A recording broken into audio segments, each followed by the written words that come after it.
Hey, hi! Welcome to Someone Else's Movie, the original podcast where an actor, writer, director, or nebulous industry figure gives a little love to a movie they didn't make.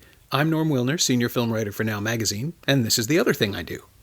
My guest this week is Natty Zavitz, who started out as an actor on Degrassi: The Next Generation, he played Bruce the Moose, and now writes and directs small, intimate feature films like Edging, featuring friend of the show Paula Brancotti, and Acquainted, which just opened in theaters in Toronto and Vancouver, and which I highly recommend you check out. Natty picked Love in the Afternoon, Eric Rohmer's 1972 study of Frederick, a happily married executive who finds himself reevaluating his happiness when he re-encounters an old flame who seems awfully receptive to starting something. The last in the film cycle known as the Six Moral Tales, Love in the Afternoon is a simple, devastating study of bourgeois dissatisfaction, played out beautifully by Bernard Verley as Frederick, Zuzu as Chloe, and Françoise Verley, Bernard's real-life wife, as Frederick's wife, Helene. It hasn't really lost any of its relevance a half-century later, and if you doubt that, just let Natty make his case. This is Someone Else's Movie. I came to Rohmer recently, actually. I wasn't hip to it, and it was as I was writing Acquainted. Mm-hmm. I actually showed my dad, he's a writer and storyteller, and he actually suggested that I check out the Six Moral Tales, and so I felt as I watched Love in the Afternoon, I was like, oh, I've written this movie a little bit, like this is almost too close, like how did this just exist out in the ether, and I hadn't been hip to it, but then I sort of got excited, and it's what I point to. I think a lot of people have asked me if there's definitely a Linklater, influence in Acquainted, but as I watched more Rohmer, I think that's more where I was sort of drawing from, and so I wanted to talk to smarter people than me about it always. Oh, don't do that. Rohmer, this is the first Eric Rohmer film on the podcast. I was kind of stunned. It's been 200 some episodes and no one's come near him. We almost did... Was it Pauline at the Beach? I think might have been floated once, but it didn't happen. Okay. It's great that people are rediscovering him. There's been a kind of a weird lull after he died. I thought his stuff would come back faster, and it hasn't. Tiff had that great retrospective. And nice to. And we just had there's been a high def restoration in the UK, but not here yet. I'm assuming Criterion's working on the rights, and that'll probably finish the job and actually get it into the world. But his movies are so subtle and small that you almost miss them, right? I mean, you can actually just overlook his contributions because they're so low stakes, but they're not low stakes to the characters in the films. Personal stakes. Yeah. I just find them beguiling. You just sort of fall into it and watch these people blunder through their lives and still be, incredibly French about it. I don't mean that as an insult. It's these beautiful locations and splendid fashions, and everybody is just profoundly put together, but on the inside they're just screaming masses of uncertainty and insecurity, and from that you get a perfectly comfortable, perfectly happy man starting to be drawn to someone else, against his better judgment, perhaps, but also as in Acquainted, right? He's pretty sure he can get through this. And it's the mistake of thinking you know your own heart. Right. That is true to all of Rohmer's films. I think most of them anyway. But yeah, it's simple, it's uncomplicated, and it's incredibly complicated because everything is loaded. Every smile, every gesture, every casual physical contact, it's all, he's conscious of crossing this boundary over and over and over again, and he's still doing it. He's right there. I really appreciate Rohmer not judging the action of it. He sort of he watches it, he watches it, he watches it, and I think he does a thing where he'll just like hold in a medium on the women, like Zuzu, as Frederick just talks about this, that, and the third, and sort of expounds on his like reasons for doing it, and oh, I definitely love my wife so much, but oh, what if she could see us now? And he'll just hold on her and watch her listen, and you're experiencing it through her, but it doesn't feel judgmental. You know, she's just there trying to understand the moment just like he is, and I think that's rare. I think a lot of people push towards an agenda in a way that I think he sort of steps back and is just like, no, this is just how people fall in love or don't fall in love, or, you know, want to sleep with someone or can't sleep with someone or need to sleep with someone, you know? Yeah, it's the, you know, I'm sure I've used this phrase before, the alchemy of attraction, the idea that we all think we understand how that works, and nobody does. Right. I mean, maybe 3 people in history, and they're all dead now. But it's an ineffable quality that you cannot explain. No one, and I hate that Woody Allen perfected the phrase, but, you know, the heart wants what the heart wants. Yeah. That's absolutely true, but you say that in order to distance yourself from the brain. And the heart can want anything it wants, but the brain is supposed to know better, and the conflict in that is the heart of the drama in this movie, in so many others. Mm-hmm. And we, as the audience, are on the outside going, oh, well, don't do that. I know better. but gradually, especially in this film, I was going to say Claire's Knee is the only other one that really does it, where you suddenly realize that somehow, completely against your own better judgment, you're on side with this. That we get so drawn along. Claire's Knee is the story of a fetishist. It's a creepy movie. Bizarre, yeah. No, it makes me uncomfortable. Mm-hmm. But about 40 minutes in, you're there. Like, well, I hope he's happy. Yeah. Yeah. I think in that amulet scene, I think he reflects back on, he gets this moment to sort of look at the other 5 moral tales and be like, that was weird. And he gives those moments, I think he has that self-reflection, which I think is important for him, of like, because he made them over, I guess, 8 years, I think, from the bakery girl. And he gets to like say, I don't like how this guy approached that woman, but I think this moment with that woman might pay off. And he has Claire come back and her sister come back, and her sister's the one who is resistant to the amulet. And I think that's him sort of being like, maybe I pushed that agenda a bit too far. Yeah, you know? Just a little external commentary. Yeah.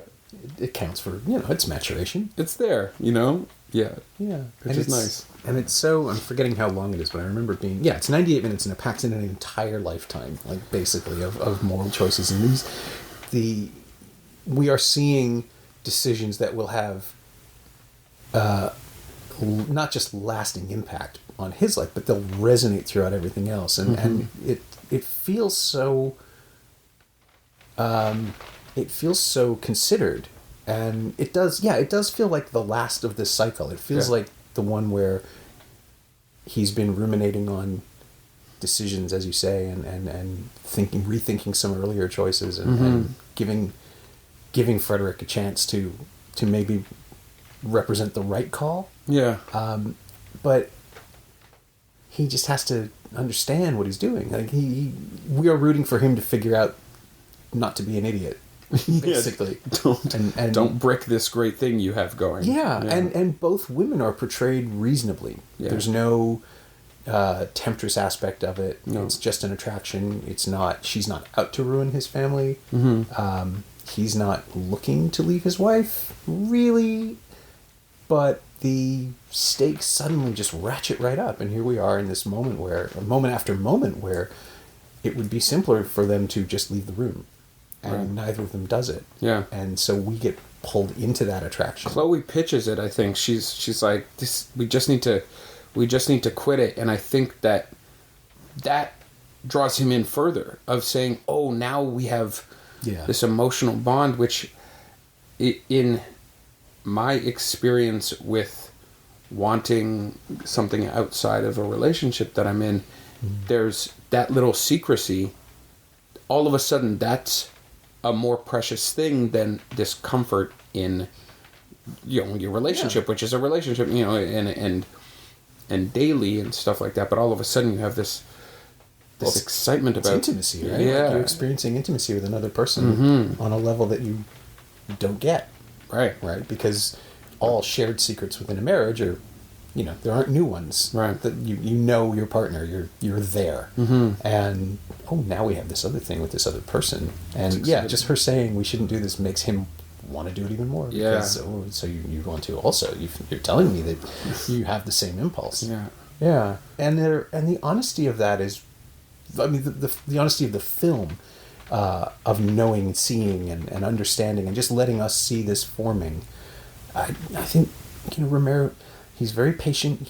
As he medium shots, he doesn't push in. It's all just right there happening, and we become the observers that he is. And you feel like you're getting the insight that you wouldn't ordinarily see in the world. But the movie is creating a lens through which we feel smarter.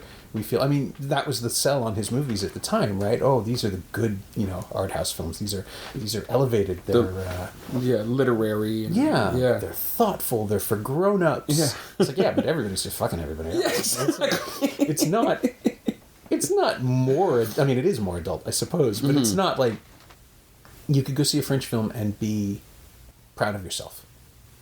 Because you came away feeling like there was the French New Wave, there was the legacy of that, but you came away from the Rohmer's feeling like you just had more insight, you saw more, and I'm wildly overselling it, but it is just that simple, right? You're just watching truths. Yeah, because he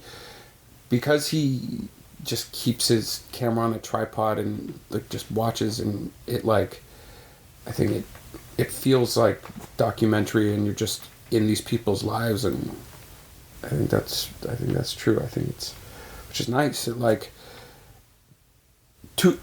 Almost too involved in their choice making, because of how he watches them. Well, it makes us complicit. Yeah. Right. Which is what the other thing that draws you in is the allure of watching someone do something that we're kind of rooting for, and then actively rooting for halfway through the film when it turns.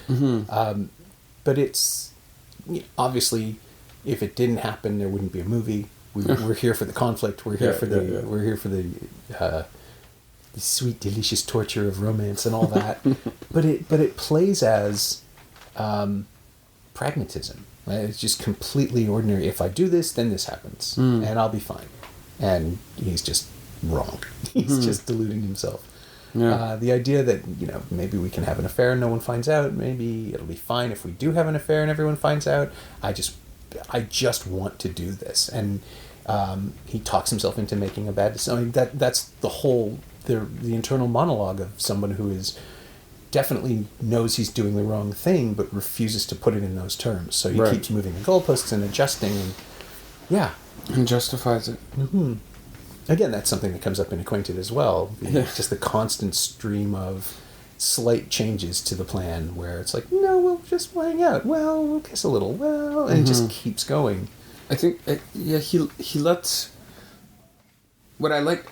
I think he, turns the movie onto Chloe after it being Frederick's movie for the first two acts, And then, we're seeing Frederick want to participate, and we only hear his voiceover, which Rohmer had kind of dropped after using in the first few films, but then came back to it.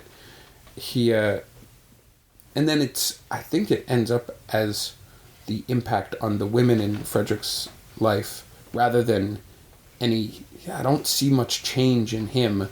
He sort of pushed this romance as far as he could, to the point where he literally had to run away, but the impact on Chloe is there, where now she's fallen in love with someone who can't participate in that love in the correct way, and with her pitching them having a kid together, I feel like she's just testing him. Okay, but that's a hard test, and I think he plays it out pretty far of like, yeah, sure, you know, like what's a baby between friends? Yes, I think that's what's a kiss between friends, or what's a night together between friends, or what's this kid and what's this, you know, and then when he needs to act, he sort of has to.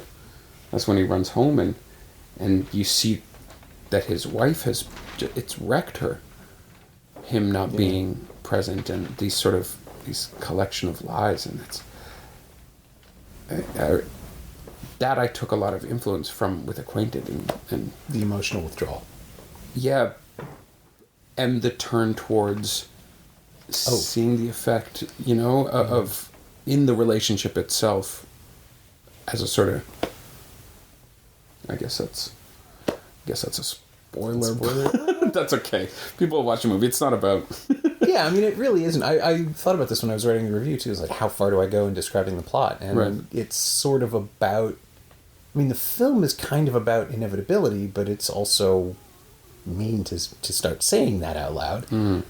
But we have it's really more about the audience's interest in rooting against it and understanding that this will, if it happens, it will be a mistake, and what does it mean to the people on the periphery. Yeah. But, you know, we get to see them be themselves, not a version of themselves that the protagonists see. But I really found that interesting, is that you don't give them the out of, well, yeah, I'm in the wrong relationship.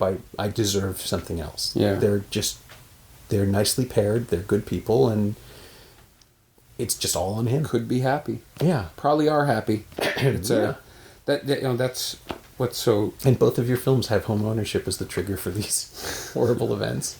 Yeah, that's a real thing. The house I live in now, you know, I bought with my ex, and then we broke up, and then I made Edging, and now we've made Acquainted. So I think the trilogy will, if we get to a trilogy, the third one maybe I'll have made sense with it. Sold. Maybe. Isn't that how it ends, with the house being sold? It might have to or be. demolished. Yeah. Build another one. Yeah. Yeah. Yeah. But it's that with Love in the Afternoon, I think you get that. I don't know if it's satisfying at the end that he goes back to his wife, which, like, that catches the audience in such an uncomfortable place of like, oh, I get, like, this is the right choice, but I think that, I guess, the ambiguity of moral ambiguity is, it's not satisfying. I don't think he's offering satisfaction. Yeah. No, I think we're supposed to be left with the sense that he'll regret the decision, both decisions. Mm-hmm. One not to go forward. Every single decision. Because the just, you know, the dramatic resolution that would be more satisfying to an audience is that he doesn't go off with Chloe, but neither does he stay with his wife. Yeah. That he has to be punished. Right.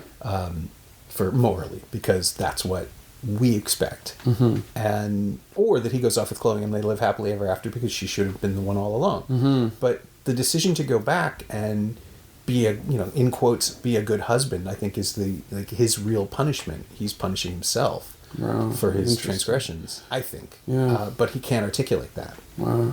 It's just that weird European aristocratic mentality of falling on your sword, right? Like he's going to punish himself by returning to a loving marriage. Right. He just sees it as, that's how he will see it, I think, for the rest of his life, as the compromise. A thing that, as I rewatched it, really kind of bugged me was, as his wife is sort of exposing this fear she has, and sort of, there's a moment, he said, "Are we alone here?" I think is the last thing.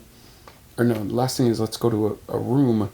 But I think he sort of projects towards, she's been cheating on him the entire time as well. I'd never read that before this last screening. And then to have... I think he would want her to have been, right? Oh, he would have been thrilled. That gives him the out. Absolutely. But then that they, she's bawling, she's breaking down, and his solve is unzip her dress. And it just struck me as that's Rohmer's sort of thesis on men is you know, It's Sex doesn't solve anything. That we've learned that in these films, if nothing else. But I think it's the thing that he's always done before. He's just falling into a pattern, or he's reaching for a pattern that will be nostalgic as well as an argument ender. Yeah. Something that just puts them back together again, literally, physically. But we know it isn't the right call. No, it seems so damaging to skip straight to the bedroom. You know, well, it's desperate. It's It's the thing in this film that feels.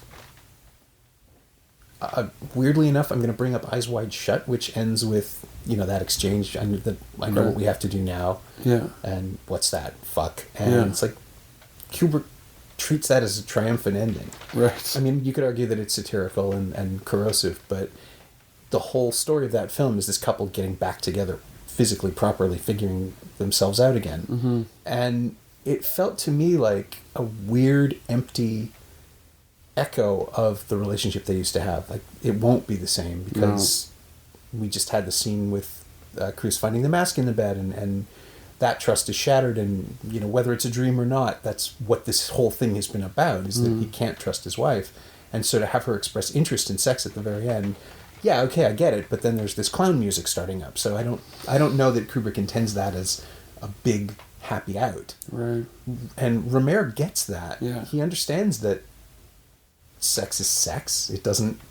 It's not intimacy necessarily. Like, it can be, but that's why I think Frederick is returning to the marriage as a punishment, because he's going to do this. He's literally going through the motions of seducing her, right? But it won't fix anything. No, and neither of them, they'll go through with it, but they'll just do that forever. That's their destiny. Yeah, and the temptation is, it'll just be whoever the next sort of person that comes into his life. I feel like he sort of hints at those, like with the woman at the clothes store. It could have been her. Mm-hmm. I think that's sort of, it happened to be Chloe because she spent the time, but he definitely was very open to it all along, just waiting for someone to sort of challenge what he was waiting for. Yeah, it's whoever's the most receptive, I suspect. Mm-hmm. We call this the Clooney problem, where your character is, magnetic and wonderful and perfect in every way, and he loves his wife, and he's happily married, but look how appealing that is to other women. And it's a male fantasy, and it's a definitely creepy one that keeps recurring. Yeah. But I think with Rohmer, he understands that it's a fantasy for a reason, that it's something that you maybe daydream about, but that no one really should have. And he's being punished for his flirtation because he's forced to feel about it. He feels he's attracted to Chloe, he's drawn to her, but at the same time he's betraying. He knows what he's doing, and he's trying desperately to pretend he's not. Right. Which I know I've said that before, but it's... And he sort of... That first monologue while he's on the train, or the voiceover, he's kind of saying, he's like...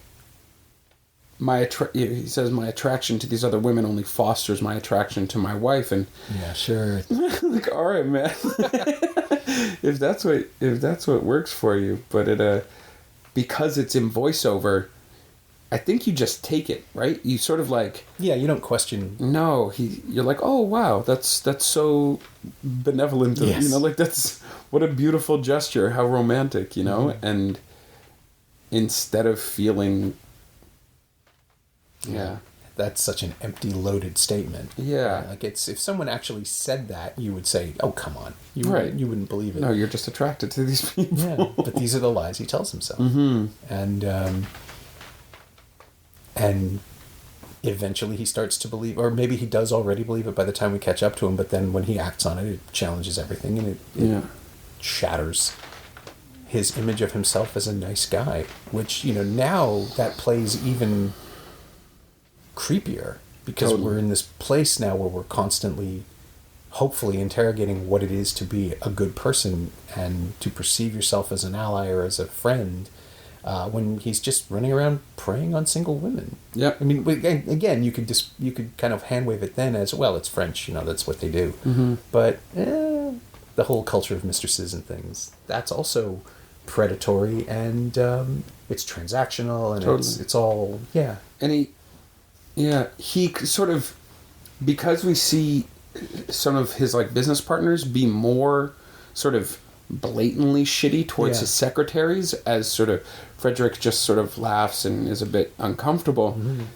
I wish you wouldn't do that. Yeah. Yeah, you know, he gets away with his sort of larger, like, what does he say? I think he says we could have hired old hags, but we didn't because we like to have beautiful people around.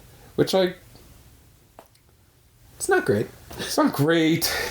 But it's another rationalization. People do like having beautiful people around, but it sort of, because he gets to shield himself and frame it under sort of just like, it's what I prefer, then... Mm-hmm. But still appear magnanimous. Yeah. I know I'm doing it, but I'm still doing it. Right. I'm acknowledging it. How can it be so bad, you know? Mm-hmm. But yeah. Yeah. It's just part of the world that is accepted, probably still is accepted, but certainly was in the early 70s, and the sexual revolution was going on, but you could ignore it if you really tried. You know, if you were a man of means, you didn't have to think about the ramifications of your actions. And, you know, it's France. I mean, that whole noblesse oblige thing, like, he's not wealthy, but he's very comfortable. And sure. That's the world, because that's the world you want to see in movies, right? You want to fantasize about living in that apartment, or in that, working in that office, or wearing that suit, and just... Turtlenecks. Yeah. So many turtlenecks. Yeah, well, as was the style at the time. Yeah. But it's the romance of living the life, I think, that appeals. Right. Being able to wander around Paris and have sandwiches when you want, and buy a sweater from a pretty woman when you want, you know, and be talked into looking handsome like she does, and and then it is real. It seems great until you're running out of a naked woman's apartment, you know, because you're so scared. Yeah, which is again something that not every film would go to. Right. The idea that this is it's a terrifying moment, I think. But it's also, it's so perceptive about it. We see the levers being worked. We see why. We understand why he's panicking, and it's good. Yeah. He should be. Yeah. But, yeah, it's still sympathetic somehow. We're still on his side. In a weird way. That's it. Because all along we've been hoping for him to come to his senses. I don't know. I feel like that moment might make him more of a coward. He's not having his cake. He's not eating it too. There's no, like, you know, he's leaving himself. I feel like I'm more sympathetic for Chloe in that moment, where I'm saying, she put all this faith in just a coward who couldn't even follow through on proper infidelity. You know, like, that's true. It's sort of, it's immature of him, you know, like it which is probably saying too much about myself, but it feels like he's the one letting down both romances, you know, like there's not space for... Well, at that point, all the sin has been committed, and the, like, letting sex, you know, having sex wouldn't make it more or less. Right. You know, that's not the manifestation of the physical isn't the thing. You know? Like, all the emotional... Yeah, it's all going. Relationship. Yeah. Which is the thing, like, though, that, you know, that's the classic fallback in any romantic comedy or drama is nothing happened. But that's not true. That's never true. No. Unless it's a legitimate misunderstanding where you literally didn't confide in the other person or the new person. You know, like, it's an emotional affair. It's still an affair. That's why it's called an affair. Yeah. And what we get here is the sense that he thinks that this is going to absolve him. He's doing the right thing, but after days, months, weeks, and months of tiny transgressions that just keep making it worse. Yeah. No, it's great. He's in it, and all in 98 minutes. It's just, you know, it always surprises me how short his films are, because they don't feel long or boring, but they feel dense. They feel like they contain so much more. I think his emotional arcs for people he allows for so much nuance in each beat, right? Like he I think it's something that I've been surprised by with people's reaction to Acquainted, actually, is how much they appreciate some silence and some watching characters feel stuff. Because I think, especially from people around my age, who generally aren't given the credit that they want to engage that way, right? Like, sure, my generation is sort of told that they want, like, give me it quick and give me it, but I think people want to feel stuff with characters and don't need to be told how to sort of judge one way or the other, and I think that's something we borrowed heavily from Rohmer. Yeah, I mean, you live in the space with them in the film. We see the negotiations of just like day-to-day life. Honestly, that's why I find those things interesting. I want to know what other people do. Mm-hmm. They're just, sitting still. Yeah. So, we established this before the podcast started, where I shocked you, but you have not seen the Chris Rock remake. I have not seen the Chris Rock remake. What's it called? I Think I Love My Wife. I Think I Love My Wife. Which actually is... I'm really excited. It's the worst title, though, because it telegraphs how it's going to work. Yeah. Right? And it's also a weird title, frankly. But it's Chris Rock as Frederick, effectively. Right. He's married to... In New York? I want to say Los Angeles, but it might be New York. It's been 10 years since I've seen it. Yeah. I did not care for it. But he's with Gina Torres, and he's tempted by Kerry Washington. It is effectively an update. It is, I think Rock referred to it as his Woody Allen movie. Wow. But it sort of reminds you why Woody Allen didn't try making Rohmer films. Huh. And it was written by Rock and Louis C.K., which is now also problematic. Yeah. But it's a little more broad, a little more comic, and it doesn't work in an American context. No, it couldn't. No, because what it desperately tries to ignore is how moral America is, as opposed to Europe, generally. What is also weird, though, is that it doesn't deal with the hypocrisy of people in America having affairs all the time. It's not that America is better, they just pretend they are. Mm-hmm. So that disconnect derails the tension, I think. Right.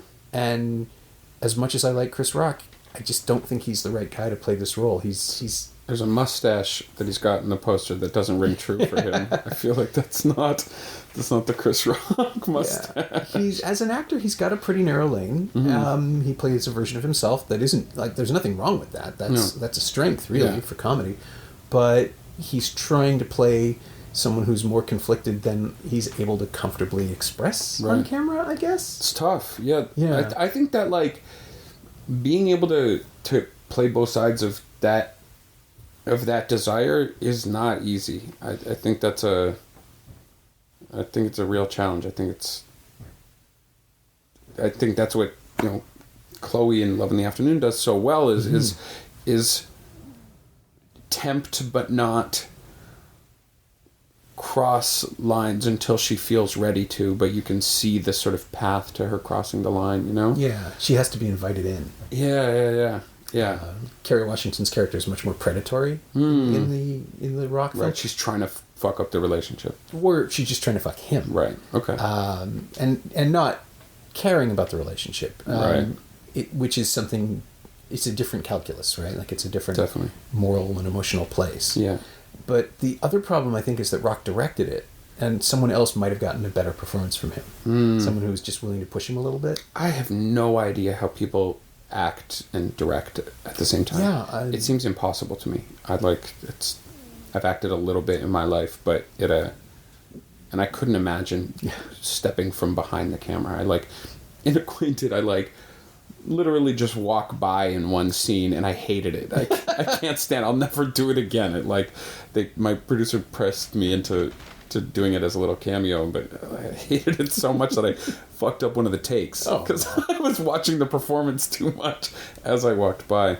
But yeah, I agree. I think often people do themselves a disservice by not doing one or the other. I bet he would have directed it better as well. Probably. If he was directing someone else, Yeah. Well, he's able to direct. He directed Top 5, didn't he? the film about a Chris Rock-like comedian played by Chris Rock, that works because he's being himself, right, or a version of himself, and he's just sort of coasting. I like Top 5 through that film. It's really pleasant. Yeah, and it's also about being tempted, weirdly enough. But I Think I Love My Wife is one of those things where it's just like it wrong-foots itself from the very beginning. Right. You can't. I mean, you can tell the story in an American context. I'm sure it's possible, but you can't tell it in a joking way. No. You've got to take it seriously. I wonder if it would play different now. I feel like attitudes around monogamy are changing as people become more comfortable with, like, sort of gender spectrum and sexuality, and moving away from heteronormity, that, like, just the things we expected about sexuality.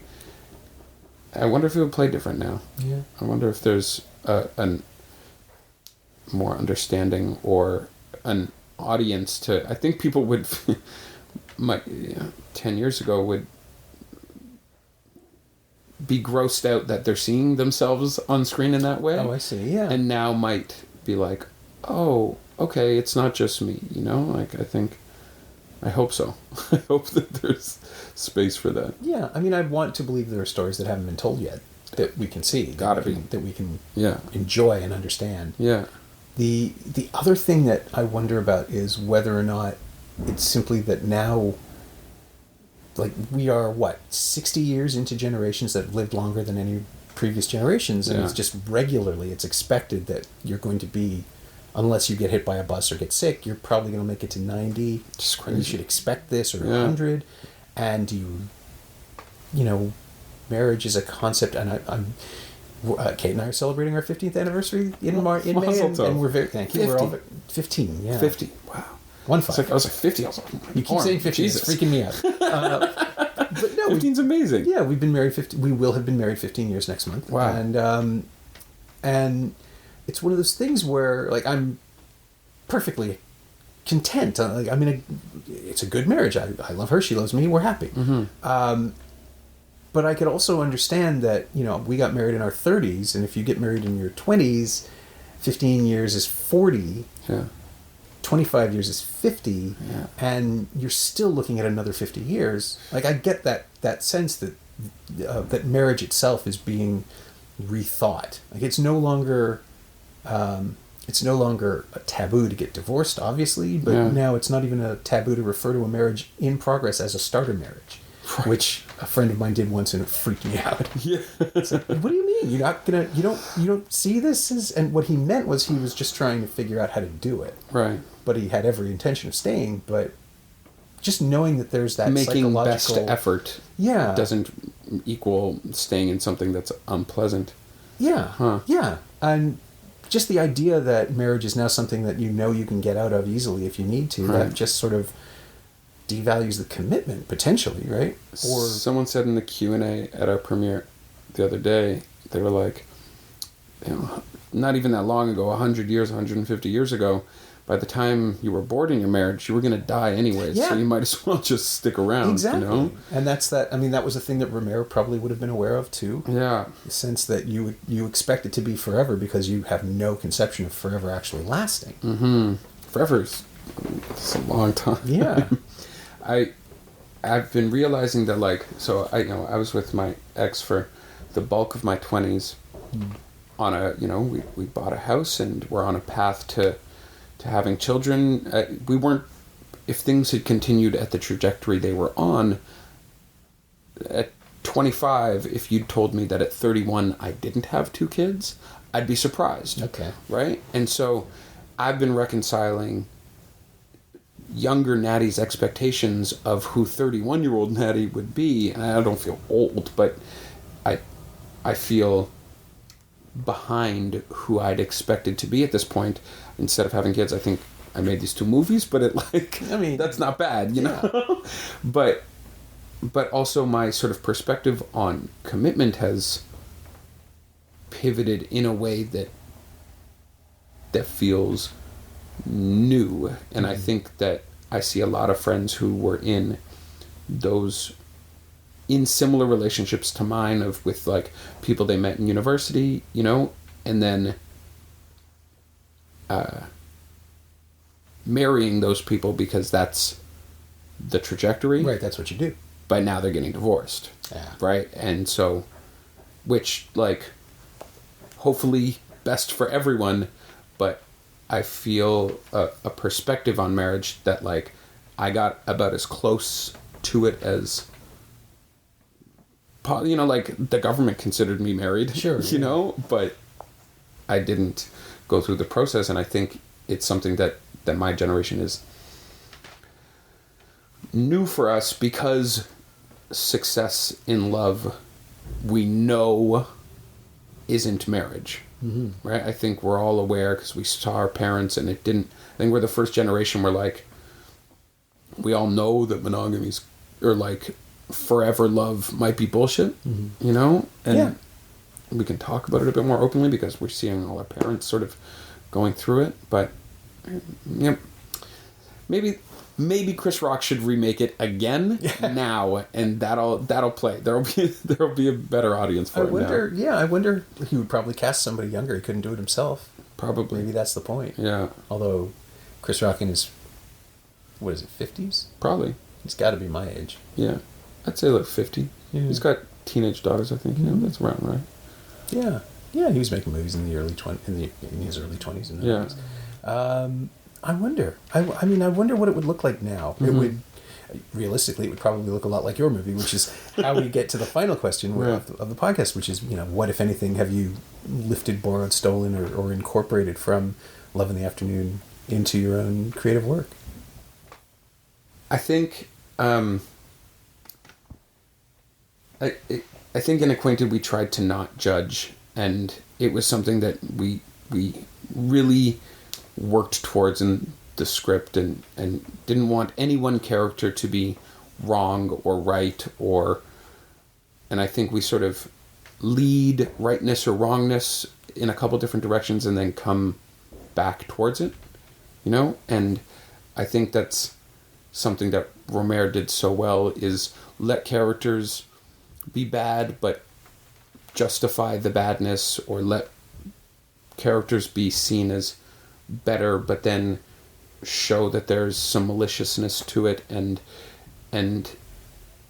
what we've found in responses from audiences with Acquainted so far is some people will be like, oh, I was a Drew in my last relationship and a Claire in my relationship before that and an Alex in my current relation, you know, and I think it's such a testament to the actors for portraying it without casting their own judgments, you know, and letting the audience take what they will rather than say, this is how we want you to leave feeling, which I think, you know, with love and romance and sex, you don't get to, you're not sure how you're going to come out the other end, you know, and I think that's what we took a lot from Love in the Afternoon.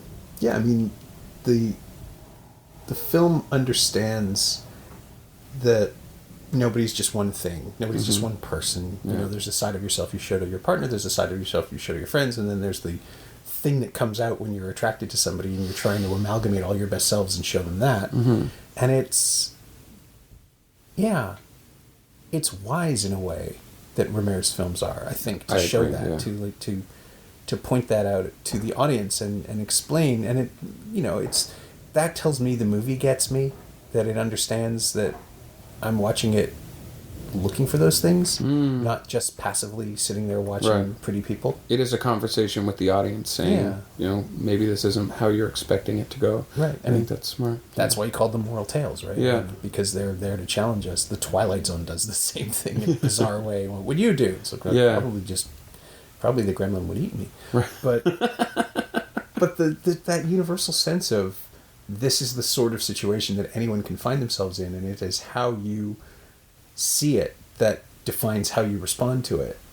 I like that. I like it too, yeah. Being acknowledged, not being acknowledged, I like the sense of complexity that a film allows me to experience, rather than just say, it can only go one way. You know, we've all seen the story, And we're going to do it exactly the same way as all the other ones because that's what feels safe. We're going to satisfy your expectations and make you feel like you're definitely right. Yeah, exactly. It's boring to me.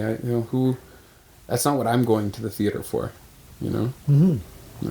Well, I'm glad it's out there. I'm glad Acquainted is out there for people to see the same kind of stakes, to see a story that is actually about stuff. Thank you, man. And also represents contemporary reality, which is interconnectedness doesn't necessarily make everything better, and distance isn't the big challenge it used to be, but intimacy is now a big challenge. Yeah. Which I think that's something that feels distressingly true in a weird way. Mm-hmm. Yeah, I don't know how else to. Being single it's a daunting thing, and seeing all those other things and all the happy people, Mm-hmm. it's tough. Yeah. I think the access thing is right.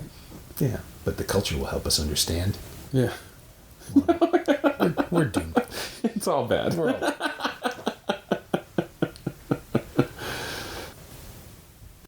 My thanks to Natty Zavitz, whose new movie Acquainted is in theaters right now in Toronto and Vancouver, and you should see it while it's in there. Then check out Edging on iTunes. Thanks also to Jen Paris. She knows what she did. You can find Natty on Twitter at Natty_YYZ, NATTY_YYZ. And you can still find Love in the Afternoon on DVD in the Criterion Collection's 6 Moral Tales box set if you're willing to pay out-of-print prices. There is an HD version available for rental and purchase on iTunes and on Amazon and Canopy in the US, so I'm hoping that means the film and the entire cycle will be streaming on the brand new Criterion Channel before too long. As always, you can find me on Twitter at Norm Wilner, and elsewhere on the internet at nowtoronto.com. You can also find this podcast on Twitter at Semcast, SEMcast, and on the web at someoneelsesmovie.com. If you feel like leaving a review on iTunes or Apple Podcasts or wherever you enjoy the show, that would be greatly appreciated. Every little bit helps, it truly does. Thanks for your support, and thanks for listening.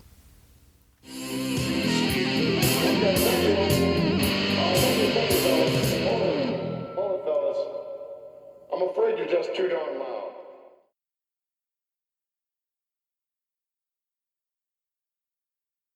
And we'll talk about it in the course of the episode. But have you seen the Chris Rock version? I Think I Love My Wife. What? Yeah. Okay. I was wondering. What?